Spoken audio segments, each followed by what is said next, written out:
அன்பு நிறை மாணவர்களுக்கு இனிய வணக்கம். அன்பான மாணவர்களே, நாம் இன்று இயல் 7 கவிதை பேழை என்ற தலைப்பின் கீழ் அமைந்துள்ள புறநானூறு பாடலை பற்றி பார்க்கின்றோம். புறநானூறு பற்றி கடந்த இயலில் நாம் பார்க்கின்ற போது புறநானூற்றினுடைய சிறப்புகள், புறநானூறு எத்தகைய நூல் என்பதெல்லாம் பார்த்தோம். புறநானூறு 8 தொகை நூல்களில் ஒன்று. புறம் பற்றிய 400 பாடலை கொண்டது. புறம் என்றும் புறப்பாட்டு என்றும் அழைக்கப்படக்கூடியது. தமிழர்களுடைய பண்பாடு, நாகரிகம், கலாச்சாரத்தை வெளிப்படுத்தக்கூடிய கருத்து கருவூலமாக இருக்கக்கூடியது புறநானூறு பார்த்தோம். அதிலிருந்து ஒரு பாடல் பிசிராந்தையருடைய ஒரு பாடல். இந்த பாடலுக்கு இன்னொரு சிறப்பு இருக்கு, ஏற்கனவே சொல்லியிருக்கேன். அதை நம்ம நடத்துறப்ப பார்ப்போம். பாருங்க, இப்பாடப்பகுதி புறநானூற்றின் 184வது பாடல் ஆகும். புறநானூறு புறப்பாட்டு எனவும் அழைக்கப்பெறுகிறது. பண்டை தமிழகத்தின் அரசியல் சமூக வரலாற்றை விளக்கும் அரிய கருத்து கருவூலமாக திகழ்கிறது. முடியுடை மூவேந்தர், குறுநில மன்னர், வேளிர் முதலிய சிறப்புடைய மக்கள், போர் செய்திகள், கையறு நிலை, நடுகள் போன்ற பல்வேறு பொருண்மைகளை வெளிப்படுத்தும் இந்நூலை 1894 ஆண்டு உவேசா அச்சில் பதிப்பித்தார். இதன் சிறப்பு கருதி இதனை பலரும் ஆங்கிலத்திலும் பிற மொழிகளிலும் மொழிபெயர்த்துள்ளனர். கலிபோர்னியா பல்கலைக்கழகத்தின் தமிழ் பேராசிரியர் George L heart, The 400 Songs of War and Wisdom, an Anthology of Poem from Classical Tamil, இந்த புறநானூறு எனும் தலைப்பில் 1999 ஆண்டு ஆங்கிலத்தில் மொழிபெயர்த்துள்ளார். இப்பாடலின் ஆசிரியரான பிசிராந்தையர், பிசிர் என்பது பாண்டிய நாட்டில் இருந்த ஓர் ஊர். ஆந்தையார் என்பது இப்புலவரின் இயற்பெயர். இவர் காலத்தில் பண்டைய நாட்டை ஆண்ட மன்னன் அறிவுடை நம்பி. பிசிராந்தையர் அரசனுக்கு அறிவுரை சொல்லக்கூடிய உயர் நிலையில் இருந்த சான்றோர் ஆவர். சரிங்களா? நம்ம தெரியும், 8 தொகை நூல்களுள் ஒன்று புறநானூறு. இல்ல, புறநானூற்றினுடைய இன்னொரு சிறப்பு என்னன்னா புறப்பாட்டு என்று அழைக்கப்படக்கூடியது.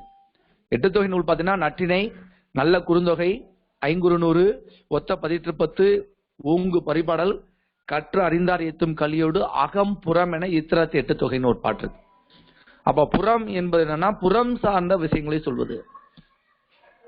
புறம்னா என்னது? ஒரு மன்னனுடைய புகழ், கொடை, வீரம் போன்ற புறத்தாருக்கு சொல்லக்கூடிய விஷயங்களை பற்றி சொல்வது புறநூல். ஏற்கனவே பார்த்தோம்.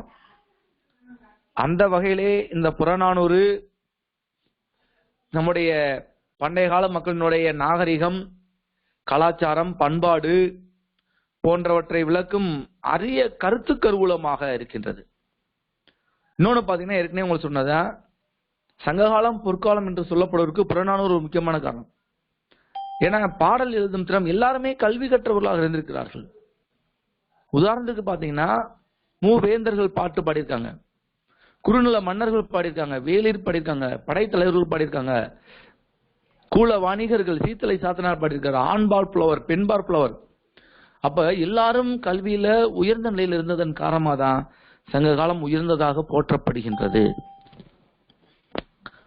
அப்ப அது இதனுடைய சிறப்பு. அதனால்தான் இதை பாத்தீங்கன்னா போப்ல இருந்து நிறைய பேர் ஆங்கிலத்துல மொழிபெயர்த்திருக்காங்க. இத தமிழ்ல பண்ண யாருன்னா ஓவே சாமிநாதர் பண்ண 1000 பதிப்பித்தார். நமக்கு பாடமா உள்ள பாடல்ல எழுதியிருக்காருன்னா பிசிராந்தையர் அப்படின்றவரு. பிசிர் அப்படின்றது பாண்டிய நாட்டுல உள்ள ஒரு ஊரு. இதுல இன்னொரு ஒரு முக்கியமான விஷயம் என்னன்னா, பிசிராந்தையர் யார் மீது ரொம்ப அன்பா இருந்தார்னா சோழன் என்ற மன்னன். ஏன்னா அவனுடைய குணநலன், ஆட்சியில ரொம்ப நட்பு கொண்டிருந்தார். உயிர் கலந்து ஒன்றிய செயிர்தீர் நட்பா என்று கோப்பெருஞ்சோழன் வடக்கிருந்து உயிர் விட்ட வழி இவரும் உயிர் விட கேதுவாயிற்று. பாண்டிய நாட்டில் இருந்தாலும் இவர் பாண்டிய மன்னன் காண்டி உயிர் விடல. கோப்பெருஞ்சோழன் என்ற சோழ நாட்டு மன்னனோட நட்பு இருந்தார். என்ன காரணம்? இவர் மேல ஒரு நல்ல அன்பு ஈடுபாடு இல்லை அப்படின்றது தெரியுது. அப்ப இந்த பாட்டு என்னன்னா, இவர் பாண்டிய நாட்டுக்காரரா இருக்காரு, அதுக்கு இவருக்கும் மன்னருக்கும் அந்த ஒத்து போகக்கூடிய தன்மை இல்லை அப்படின்றத காட்டுது. ஏன்னா இவர் மன்னன்ட்ட போய் சண்டை போற மாதிரி போறாரு. ஏன்னா பாண்டிய மன்னன் என்ன செய்யறாருன்னா, தன்னுடைய நாட்டு மக்களிடம் நிறைய வரி வாங்குறாரு. ஏன்னா அவர் கூட இருக்கவங்க எல்லாம் யாருன்னா, இவர் கூட இருக்கக்கூடிய மன்னன் கூட இருக்கக்கூடிய பாண்டியன் அறிவுரை நம்பி கூட இருக்கக்கூடிய அரசியல் சுற்றத்தார்லாம் மன்னன் தவறு செய்கின்ற போது அதை தவறு என்று இடித்துரைக்காமல் மன்னன் நெறிப்படுத்தும் வழியிலே நேர்மையின்றி போனாங்க. நீ எப்படி தண்ணி போற வழியில மாதிரி, காத்தடிச்சா புல்லெல்லாம் சாயிற மாதிரி தான், நீர் போகும் வழி போல் புல் சாய்ந்து கொடுப்பது போல் இவன் விளைந்த வழியெல்லாம் சரி சரின்னு சொல்லி, ஏன்னா மன்னன் அன்பை பெறன்றக்காண்டி கூட இருக்கவங்க எல்லாம் மன்னன் என்ன செஞ்சாலும் சரின்ட்டாங்க. அப்ப இதை ஏற்றுக்கொள்ள முடியாத பிசிராந்தியர் போய் அரசன்ட்ட போய், இந்த மாதிரி நீங்க வரி வசூல் செய்வது தவறு, இது தப்புன்னு சொல்லி மன்னன்ட்ட போய் சொன்ன பாட்டு தான் நமக்கு பாடமா இருக்கக்கூட பாட்டு. அப்ப பாண்டியனை போய் நேரா பார்த்து, ஆந்தியார் கோப்பெருஞ்சோழன் முதலிய பெருவேந்தர் பாராட்டி கேண்மை கொள்ளும் புலமை நலம் சிறந்திருப்பதை நன்கு அறிந்தவர் யாரு? இந்த பாண்டியன் அறிவினை நம்பி. யாரு? பிசிராந்தியர் மிகப்பெரிய அறிஞர். சோழ மன்னன்ட்டெல்லாம் அவரோட நட்பு கொண்டிருக்காருன்னு தெரிஞ்ச பிறகு அவரை வரவேற்று இந்த பாட்டுக்கு அந்த உரிய நடவடிக்கை எடுத்தார் என்பது பின்னாடி அறியப்படுகிறது. பாட்டு என்னன்னா,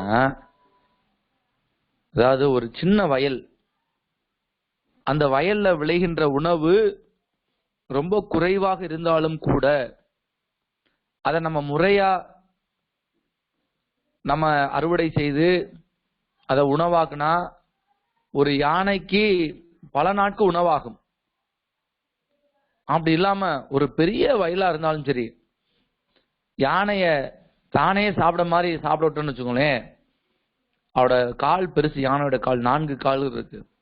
அப்ப யானையினுடைய வாய் புகுவதை காட்டிலும் அவனுடைய கால்களால் கெடுவது மிகுதியாகும். அதே போலதான் ஒரு அரசனும் எப்படி மக்கள்கிட்ட எவ்வளவு வரி வாங்கினா மக்களுக்கு பிரச்சனை வராது, அது பேர் சிறைன்னு வாங்க, அரசிறை, சிறைன்னா வரின்னு அர்த்தம். அப்ப மக்களுக்கும் வசதியா இருக்கணும், நாடு நல்லா இருந்தாதான் நாடு நல்ல சிறப்பா இருக்கும். மக்கள்லாம் வறுமையா இருந்தாங்கன்னா அதை அரசு சிறந்த அரசு இருக்காது அப்படின்றத அவர் சொல்லியிருக்காரு. அதான் நம்முடைய பாட்டு. அதான் நுழை முன்ல கொடுத்துருக்காங்க பாருங்க. குடிமக்களின் உளப்பாங்கை அறிந்து அதற்கு ஏற்றவாறு ஆட்சி புரிபவனே சிறந்த அரசன். சிறந்த அரசன் என்னது? மக்களுடைய மனநிலை அறியணும். நல்ல விளைச்சல் வந்திருக்கு, 3ல் 1 பங்குன்னா மக்களுக்கு ஒண்ணு தெரியும், ஏன்னா அரசன் தான் இறைவனுக்கு சமமானவன். அப்ப தாராளமா எல்லாருமே அரசன் கேட்காமயே 1 பங்கோட கூட தரலாம். ஆனா இங்க விளைச்சலே சரியா இல்லாத போயும் 1 பங்கு கேட்டானா மன்னன் என்ன செய்யறது?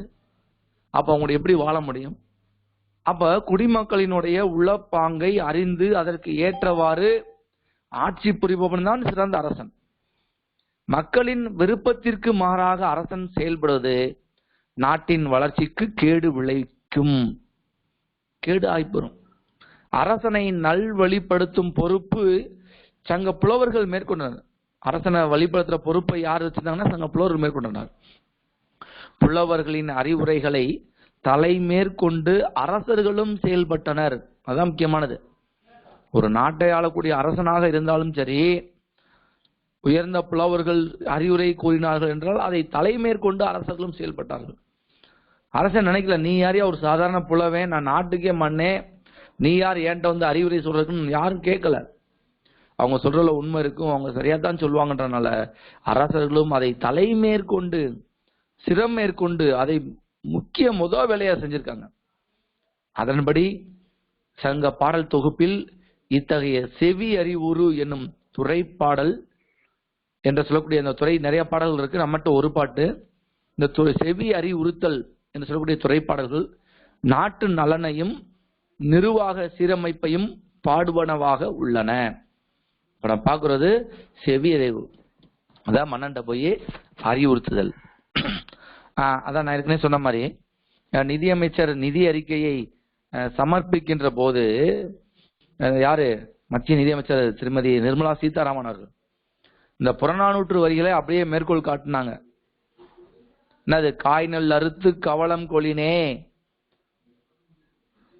பரிவு தப எடுக்கும் பிண்ட நச்சின், யானை புக்க புலம் போல தானும் உண்ணான் உலகமும் கெடுமே அப்படின்ற வார்த்தையை சொல்லி அதை ஆங்கிலத்தில் மொழிபெயர்த்தாங்கல்ல, உங்களுக்கு எல்லாம் புரிய வச்சு தன்னுடைய உரையை. அப்ப தமிழர்கள் இந்த 2020ஆம் ஆண்டினுடைய நிதி அறிக்கையில் கூட 2000 ஆண்டுகளுக்கு முற்பட்ட புறநானூறு சான்றாக காட்டப்படுகின்றது என்றால் அதனுடைய சிறப்பை நாம் அறிந்து கொள்ள வேண்டும். தமிழர்கள் என்பதற்கு நாம் எல்லாம் பெருமை கொள்ள வேண்டும். இந்தியாவிலே மூத்த மொழியாக, தலை சான்ற மொழியாக, தன்னை மேம்படுத்தி கொண்ட மொழியாக, உயர்தனி செம்மொழியாக இருக்கக்கூடிய மொழிகளுள் தலையாயது நம்முடைய தாய்மொழியாகிய தமிழ் மொழி. அதனால்தான் அவங்க அந்த பாட்டை வச்சு சொன்னாங்க. அப்ப பாருங்க, நம்முடைய வரலாறு எத்தகைய வரலாறு என்பதை நீங்கள் அறிந்து கொள்ள வேண்டும் தான் இதை நான் சொல்லியிருக்கேன். இப்ப பாட்டை பார்ப்போம். காய் நெல் அறுத்து கவளம் கொளினே, மா நிறைவு இல்லதும் பல் நாட்கு ஆகும், 100 செரு ஆயினும் தமித்து புக்குனினே, வாய் புகுவதனினும் கால் பெரிது கெடுக்கும். இந்த 4 மனப்பாட பாடல். அறிவுடை வேந்தன் நெறி அறிந்து கொளினே, கோடியாத்து நாடு பெரிது நந்தும், மெல்லியன் கிழவன் ஆகி வைகளும் வரிசை அறியா கள்ளன் சுற்றமொடு, பரிவு தப எடுக்கும் பிண்டம் நச்சின், யானை புக்க புலம் போல தானும் உண்ணான் உலகமும் கெடுமே. இதான் அந்த பாட்டு. திருப்பி பாட்ட பாருங்க. காய் நெல் அறுத்து கவளம் கொளினே, மா நிறைவு இல்லதும் பல் நாட்கு ஆகும், 100 செரு ஆயினும் தமித்து புக்கு உணினே, வாய்ப்புகுவதனினும் கால் பெரிது கெடுக்கும். அறிவுடை வேந்தன் நெறி அறிந்து கொளினே, கோடியாத்து நாடு பெரிது நந்தும், மெல்லியன் கிழவன் ஆகி வைகளும் வரிசை அறியா கள்ளன் சுற்றமொடு, பரிவு தப எடுக்கும் பிண்டம் நச்சின், யானை புக்க புலம் போல தானும் உண்ணான் உலகமும் கெடுமே. அதுதான் அந்த பாட்டு. அது முதல் 4 வரி மனப்பாட பாடல். பாருங்க. காய் நெல் அறுத்து கவளம் கொளினே. காய் நெல்னா காய்ந்த நெல்லை அறுத்து. காய்ந்த நெல் எப்படி நல்ல சாயணும், காயணும். அப்ப அந்த காய்ந்த நெல்லை அறுத்து கவளம்னா என்னன்னா உருண்டை. யானைக்கு சொல்லக்கூடிய உணவுக்கு பேரு கவளம். காய் நெல் அறுத்து கவளம் கொளினே. மான் நிறைவு இல்லது. மான்னா மிகப்பெரிய, நிறைவுனா போதும் போதும் என்று சொல்லக்கூடிய அளவுக்கு, இல்லதும் இல்லாததும் கூட பல் நாட்காகும். அப்ப மான் பெரிய நிலமா இல்லாட்டியும் கூட மிகப்பெரிய நிலம். உதாரணத்துக்கு 1 ஏக்கர் கூட வச்சுக்கோங்க. 1 ஏக்கர்னா 100 சென்ட்னு அர்த்தம். அப்ப 436 அடி 1 சென்ட் அப்படின்வாங்க. இப்ப 436 × 100 43,600 சதுர அடி உள்ள நிலப்பரப்புல இதே பெருசுதான். இதுல உள்ளத உணவா எடுத்து நம்ம செஞ்சோம்னா யானைக்கு பல நாட்கள் ஆகும். ஆனா 100 செரு ஆயினும், அப்ப 100 செருனா என்னன்னா 100 செருனா பெரிய நிலப்பரப்பு சொல்றாங்க. பாருங்க, நம்முடைய மூதாதையர்கள் எப்படி நிலத்தை அளவு செஞ்சாங்கன்னா, நில அளவை மா, குழி, வேலி அதெல்லாம் நில வகை. 20 மா, நல்லா பார்த்தவங்க, 20 மா கொண்டது 1 குழி, 100 குழி கொண்டது 1 வேலி.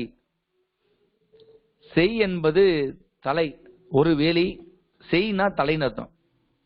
100 செரு ஆயினும் அப்படின்னு செய்னா தலைன்னு அர்த்தம். தலைனா கோடி மிக்கதோர் அளவினை குறிப்பது நந்தும் தலைக்கும். அப்படின்னா 100 கோடி அளவுல இருக்கும். 100 செருன்னா அது கோடிக்கணக்கான பெரிய நிலப்பரப்பு. அந்த அளவுக்கு சொல்றேன். அப்ப இப்ப என்ன பார்த்தோம்? முதல் 2 அடியில காய்ந்த நெல்லை அறுத்து யானைக்குரிய உணவாக கவளமாக குறைந்த நிலப்பரப்பில் இருக்க விளைந்த பயிர்களை அறுவடை செய்து அதை முறையாக செய்து யானைக்கு உணவாகிய கவளமாக வைத்தோம் என்றால் யானைக்கு அது பல நாட்களுக்கு உணவாக ஆகும். பல நாட்களுக்கு உணவாக பயன்படும். ஏன்னா நிறைய அதுக்கு ஓரளவு தான். 100 செரு ஆயினும், 100 செருன்னா என்ன சொன்னேன்? கோடி மிக்கதோர் அளவுன்னு. பெரிய நிலப்பரப்பு, கண்ணு கெட்டுதுன்னு ஒரு வயல் தான். அந்த வயல்ல யானைய தமித்து புக்கு உணினே, தனியாக யானை போய் என்னது நீ பாட்டு போய் சாப்பிடு அப்படின்னு சொல்லி விட்டோம்னா, யானையை தனியா விட்டோம்னா வாய் புகுவதனினும் கால் பெரிது கெடுக்கும். யானையினுடைய வாயிலே போகக்கூடிய உணவை விட அதனுடைய காலில் பட்டு அழிவது அதிகமாகும். எப்படி பாட்டு எழுதிருக்காங்க பாருங்க. யானையா இருந்தாலும் சரி, யானை கட்டி போரடித்த சமுதாயம் தமிழ் சமுதாயம். தஞ்சை தரணியிலே விளைகின்ற நெற்களை யானை கட்டி தான் போரடிக்கணுவாங்க. அவ்வளவு பெரிய நிலப்பரப்பளவு விவசாயம் செய்த உழவர்கள் நாம். அப்ப அப்படி இருக்கக்கூடிய பெரிய வயல்களிலே யானையை தனியாட்டம் என்னது? யானையோட வாயில போறதை விட காலில் தான் நிறைய போய் வீணா போகும். அது போல அறிவுடை வேந்தன் நெறி அறிந்து கொளினே. நல்ல அறிவுடைய அரசன் நெறி அறிந்து, நெறி என்றால் இங்கே என்ன சொல்றாங்கன்னா, மக்களிடம் வரி வசூலிக்கும் முறையை அறிந்து செயல்பட்டான் என்றான்.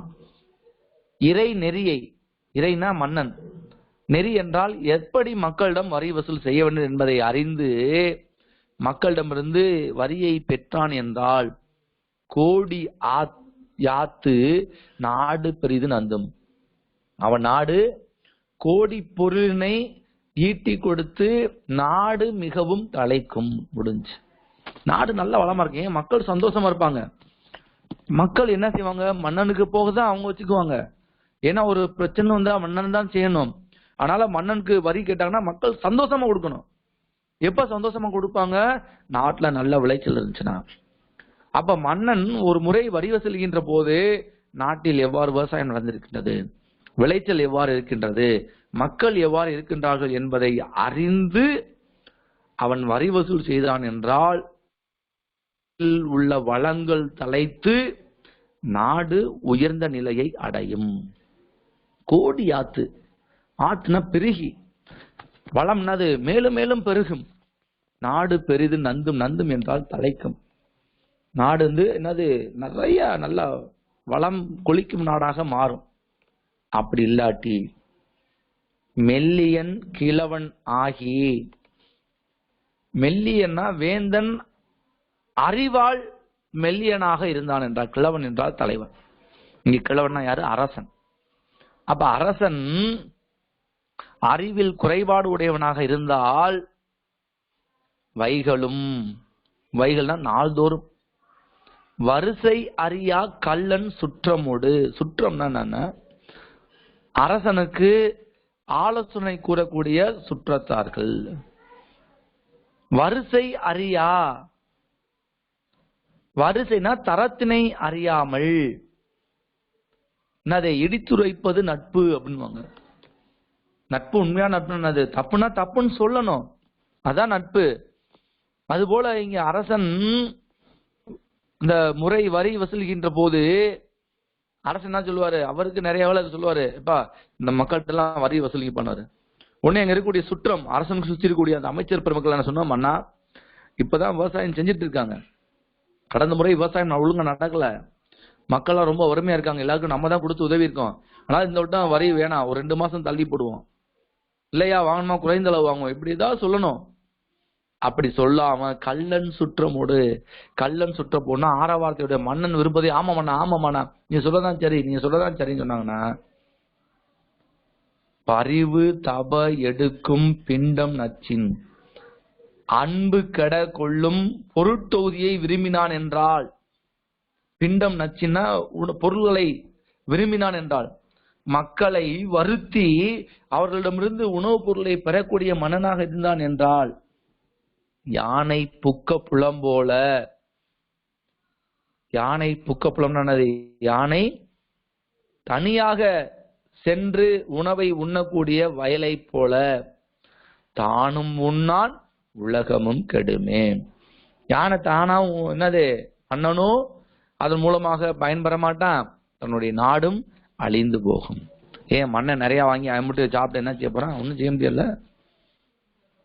அப்ப யானை தானா பூந்துச்சுன்னா, தனியா ஒரு நிலத்துல போச்சுன்னா, அந்த நிலத்துல உள்ளத அது சாப்பிட விட காலில் பட்டு அழிவது மிகுதி போல, மக்களும் துன்பப்பட்டு நாடும் நலிவடையும் என்பத மன்னன்ட்ட போய், யாரு பாண்டியன் அறிவுடையின் மன்னன்ட்ட போய் பிசிராந்தே சொல்றார். இந்த அந்த பாட்டோட பொருள். பாட்டு பாருங்க. காய் நெல் அறுத்து கவளம் கொளினே, மா நிறைவு இல்லதும் பல் நாட்கு ஆகும், 100 செரு ஆயினும் தமித்து புக்கு உனினே, வாய் புகுவதனினும் கால் பெரிது கெடுக்கும், அறிவுடை வேந்தன் நெறி அறிந்து கொளினே, கோடி ஆத்து நாடு பெரிது நந்தும், மெல்லியன் கிழவன் ஆகி வைகளும், வரிசை அறியா கள்ளன் சுற்றமோடு, பரிவு தப எடுக்கும் பிண்டம் நச்சின், யானை புக்க புலம் போல, தானும் உண்ணான் உலகமும் கெடுமே. தனது குறைந்த வயலிலே விளைகின்ற அந்த காய்ந்த நெல்லை அறுவடை செய்து யானைக்குரிய உணவாக கவளமாக ஆக்கினால், யானைக்கு அந்த உணவு பல நாட்கு ஆகும். ஆனால் கோடிக்கணக்கான பெரிய வயல்களாக இருந்தாலும் யானையை தனித்து உண்ணச் செய்தோம் என்றால், யானையினுடைய வாயிலே செல்வதை விட அதனுடைய காலின் காரணமாக காலிலே பட்டு கெடக்கூடிய உணவுகள் அதிகமாகும். ஆகவே ஒரு அறிவுடைய வேந்தன் மக்களிடம் வரி வசூல் செய்யும் முறையை அறிந்து செயல்பட்டான் என்றால், அந்த நாடு வளம் கொளிக்கும் நாடாக, இருக்கக்கூடிய வளங்கள் மென்மேலும் கோடி அளவு பெருகக்கூடியதாக, நாடு மகிழ்ச்சி நிறைந்த நாடாக மாறும்.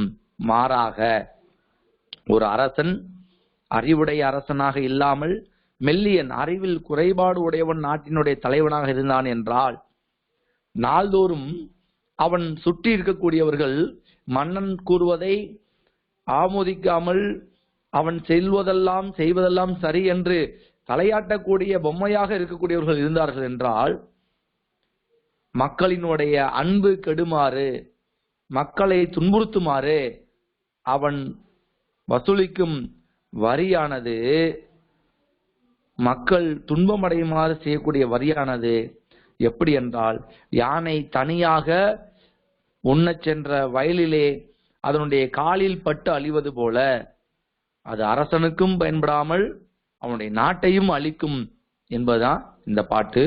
முதல் 4 வரி மனப்பாட பாடல் தான், திருப்பி சொல்றேன். காய் நெல் அறுத்து கவளம் கொளினே, மா நிறைவு இல்லதும் பல் நாட்கு ஆகும், 100 செரு ஆயினும் தமித்து புக்கு உனினே, வாய் புகுவதனினும் கால் பெரிது கெடுக்கும். சரிங்களா? இதான் நன்கு விளைந்த ஒரு சின்ன வயல். இந்த வயல்ல அந்த காய்ந்த நெல்லை அறுவடை செய்யறாங்க. இந்த அறுவடை செஞ்ச நெல்லை யானைக்கு இந்த கவளம், இந்த உருண்டை அறுத்து தராங்க பாத்தீங்களா, இதுதான் கவளம். இந்த உணவு இந்த கையிலையும் வச்சிருக்காங்க, வாயிலையும் கொடுக்குறாங்க. இந்த உணவாக கொடுத்தோம்னா என்னது பல நாட்கள் ஆகும். இது இந்த சின்ன வயல்ல அப்படி வச்சுக்கோ, இது சின்ன வயல். இந்த வயல்ல விளையக்கூடிய உணவை கவளமாச்சா கூட பல நாட்கள் ஆகும். ஆனா மிகப்பெரிய நிலமா கண்ணுக்கு எட்டி தூரம் வர ஒரு வயலாக இருந்தாலும் சரி, யானையை தனியாட்டோம்னா யானையினுடைய வாயில போறோட இது அதிகமா கெட்டு போகும், காலில் மிதிப்பட்டு. ஏன்னா யானையுடைய பாதங்கள் பெருசு. அப்ப 4 காலில் மிதிச்சு ஒரு இடத்துல இருந்தாதான் அதனுடைய வாயில கொஞ்சம் போகும். அப்ப நடந்துச்சுன்னா அது போற பாதை ஃபுல்லா அழிஞ்சு போயிடும், இன்னும் வீணா போயிடும். அப்ப அப்படி இருக்கக்கூடாது. அது வாய் புகுவதனினும் கால் பெரிது கெடுக்கும். வாயில போறதை விட காலால் மிதிப்பட்டு அழிவது மிக அதிகம். ஆக அறிவுடைய வேந்தன் நெறி அறிந்து கொள்ளினேன். ஒரு மன்னன், அதாவது இவர் புசிராந்தியர், இவர் மன்னன், இவர் சொல்றாரு மன்னா இது போல ஆகணும். இப்ப அறிவுடைய வேந்தன் என்ன செய்வாரு, அதை ஏத்துக்கிட்டு சரி நீங்க சொல்ற உண்மைதான் அப்படின்னு சொல்லி ஏத்துக்குவார். ஆனா அரசன் அந்த அளவுக்கு அறிவில் சிறந்தவனாக இல்லை என்றால், அவன் சுற்றம் அரசனை நெறிப்படுத்தவில்லை என்றால் நாடு மிகவும் வறுமை நிலையை அடையும். வரி வசூல் மக்களுக்கு பாருங்க, இங்க பாருங்க இந்த படத்துல பாருங்க, டாக்ஸ் பாருங்க, தூக்கம் இல்ல அப்படி கூணு விழுந்துருச்சு. அப்ப மக்களை அமுக்கக்கூடியதாக இருக்கக்கூடாது, மக்களை அழிக்கக்கூடியதாக வரி இருந்தது என்றால் அந்த நாடு வளமின்றி அழிந்து போகும். அப்படின்னு அந்த பாட்டு. இந்த பாட்டில் பாருங்க, கடைசி அடிக்கு முத அடி 3 சீர் இருக்கு, மத்தெல்லாம் 4 அடி இருக்கு. என்ன பாவகை நேரிசை ஆசிரியப்பா, நமக்கு 4 அடி தான் பாடல் வரி இருக்கு. 4 அடியில கடைசி அடி 3 சீர் இல்ல, நேரிசை ஆசிரியப்பான்னு சொல்லக்கூடாது. ஒரு பாடல் முழுமையும் எடுத்து அல்ல ஈற்று அயலடி முச்சீரா ஏன் அடிகள் நாச்சீரா இருந்தாதான் நேரிசை ஆசிரியப்பா. நமக்கு பாட்டு அப்படிதான் இருக்கு. ஆனா நமக்கு மனப்பாட பாடல் 4 வரி இருக்கு. பாவகை கட்டம் எழுத சொல்லுவாங்க, நேரிசை ஆசிரியப்பா தான் பாவகை. நீலா அடுத்த திணை பாருங்க, பாடான் திணை. பாடான் திணைனா ஒருவனுடைய புகழ், வலிமை, கொடை, அருள் போன்ற நல்ல இயல்புகளை சிறப்பித்து கூறுவது பாடான் திணையாகும். மன்னன்ட்ட போய் அவனுடைய சிறப்பு எல்லாம் சொல்றது பாடான் திணை. அதே மாதிரி இங்க மன்னன்ட்ட போய் தான் சொல்றாரு, மன்னா நீ இப்படிப்பட்டவனா இருந்தேன்னா நல்லா இருக்கும், அறிவில் சிறந்தவனாக புகழுடையவனாக இருக்க வேண்டும்ன்றாரு. அப்படி இல்லாட்டி தப்பா இருக்குன்றாரு. அப்ப மன்னனை அறிவுரைப்படுத்துவது எப்படி, கொடை, புகழ், வலிமை போன்றவற்றை சொல்வது. நமக்கு துறை என்னன்னா செவி அறிவுறு, செவி அறிவுறுத்தல். செவி அறிவுறுத்துறைன்னு என்னன்னா அரசன் செய்ய வேண்டிய கடமைகளை முறை தவறாமல் செய்யுமாறு அவன் கேட்க அறிவுறுத்தல் செவி அறிவு எனும் துறையாகும். அது அரசன் செய்ய வேண்டிய கடமை, மன்னா நல்லா விளைஞ்சிருக்கு நீங்க கேளுங்க மக்கள் தருவாங்க, மன்னா விளையவே இல்லை நீங்க கேட்க வேணாம். அப்ப மன்னன் கேட்குமாறு, மன்னன் அவன் செய்ய வேண்டிய கடமைகளை செய்ய அறிவுறுத்துவது செவி அறிவுறு. அது ஒரு அரசன் கடமையிலிருந்து தவறுகின்ற போது அவன் கடமை இதுவென்று அறிவுறுத்துவதுதான் செவி அறிவு. 2 மக்கள் கேட்கலாம். பாடான் திணை விளக்குக, இல்ல பாடான் திணையை சான்றுடன் விளக்குன்னா இந்த பாட்டோட எழுதணும், செவி அறிவு துறையை விளக்குக. இது அது திருப்பி பாருங்க, அரசன் செய்ய வேண்டிய கடமைகளை முறை தவறாமல் செய்யுமாறு அவன் கேட்க அறிவுறுத்தல் செவி அறிவு எனும் துறையாகும். இல்ல சொல்லும் பொருள் பாருங்க, காய் நெல்லாம் விளைந்த நெல், மானா ஒரு நில அளவு, அதாவது மானா என்ன சொல்றாங்க 1 ஏக்கர்ல 3ல் 1 பங்கு, அப்ப 100 சென்ட், அப்ப எனக்கு 30 சென்ட் தான் 1 ஏக்கர், 30 சென்ட் தான் 1 மா அப்படின்றாங்க. செருனா வயல், தமித்துனா தனித்து, புக்குனா புகுந்து, யாத்து அப்படின்னா சேர்த்து, நந்தும்னா தலைக்கும், வரிசைனா முறைமை, கல்னா ஒளி குறிப்பு. கல்னா அது எப்ப பார்த்தாலும் சந்தோஷமா ஜாலியா சிரிச்சு பேசிட்டு இருக்கக்கூடிய அந்த மாதிரி கல்லன் சுற்றம். பரிவுனா அன்பு, தபன கடை அன்பு கடை, பிண்டம்னா வரி வசூலிக்கும், நச்சின்னா விரும்பினாள், அரசன் விரும்பினாள். உரை பாட்டு விளக்கம் பாருங்க, ஒரு மாவிற்கும் குறைந்த நிலமாயினும் அதன் கண் விளைந்த நெல்லை அறுத்து உணவாக்கி கவலமாக கொடுத்தால் யானைக்கு பல நாட்களுக்கு உணவாகும். 100 மடங்கு பெரிய வயலாக இருந்தாலும் யானை தனித்து சென்று வயலில் புகுந்து உண்ணுமாயின் அதன் வாயில் புகுந்த நெல்லை விட அதன் கால்களால் மிதிபட்டு அழிந்த நெல்லின் அளவு அதிகமாகும். சின்ன வயல்ல விளைந்த நெல்ல அது கவலமாக்கணும்னா பல நாட்கள் வரும். மிகப்பெரிய வயல்ல இருந்தாலும் சரி, யானையை தனியா சென்ற வயல்ல சாப்பிட்டுச்சுன்னா அவனோட வாயில பூந்த விட காலில் அழிபட்டு அழிவது அதிகம். அதுபோல அறிவுடைய அரசன் வரி திரட்டும் முறை அறிந்து மக்களிடமிருந்து வரி திரட்டினால் நாடு கோடி கணக்கில் செல்வத்தை பெற்று செழிப்படையும். அரசன் அதே போல அறிவில் குறைந்தவனாகி அறிவு குறைபாடு உடையவனாக இருந்தான் என்றால், முறை அறியாத சுற்றத்தோடு மன்னனை வழிபடுத்தக்கூடிய அமைச்சர்களாக இல்லாமல் ஆரவாரமாக குடிமக்களின் அன்பு கெடுமாறு நாள்தோறும் வரியை திரட்ட விரும்புவது யானை தான் புகுந்த நிலத்தில் தானும் உண்ணாமல் பிறருக்கும் பயன்படாமல் வீணாக்குவது போன்றது. யானை தனியா போன வயல்ல தானும் சாப்பிடாம காலில் பட்டு நிறைய வீணாக்குவது போலது எது? அரசன் வரி வசூலிப்பது. அரசன் தானும் பயனடைய மாட்டான், நாட்டு மக்களும் துன்புறுவர் என்ற ஒரு சிறந்த பாட்டு உங்களுக்கு பாடமா கொடுத்துருக்காங்க. இல்ல இலக்கண குறிப்பு பார்த்தீங்கன்னா, காய் நெல், காய்கின்ற நெல், காயும் நெல், காய்ந்த நெல், 3 காலம் மறைந்தனால் அது பேரு வினைத்தொகை. புக்க, புக்க யானை புக்க, அப்ப இந்த யானை புகுந்த, அப்ப இந்த சொல்லு பெயருக்காண்டி எஞ்சிருக்கலாம் பேரு அறியா, அறியாத மன்னன். அப்ப தாய் என்ற எழுத்து கெட்டு போச்சு, ஆனா அது ஈறு கெட்ட. அறியா எதிர்ப்பதமா இருக்கு, ஆனா எதிர்மறை.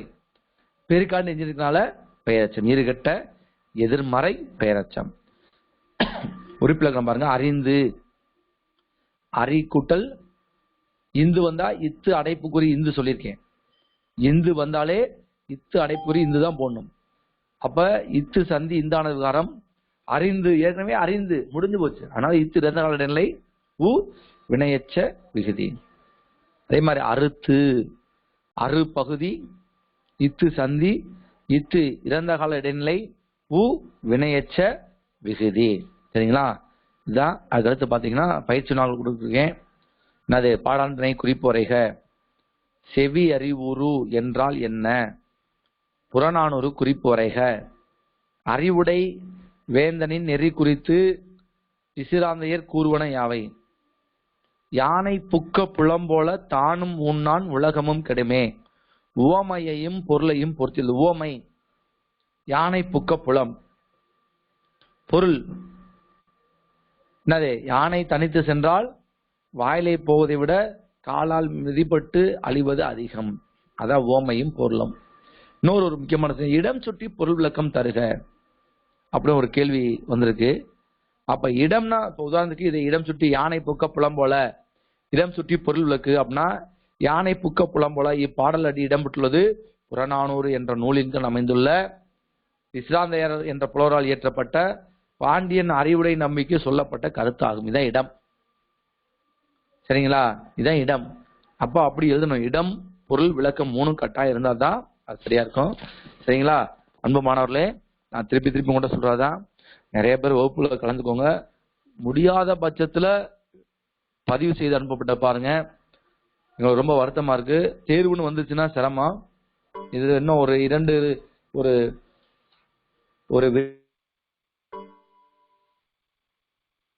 7 முடிஞ்சிடும். அப்ப மாணவர்கள் உங்க கையில தான் இருக்கு படிக்கிறது. அதனால ரொம்ப கவனமா இருங்க, படிக்க ஆரம்பிங்க. சரிங்களா? அனைவருக்கும்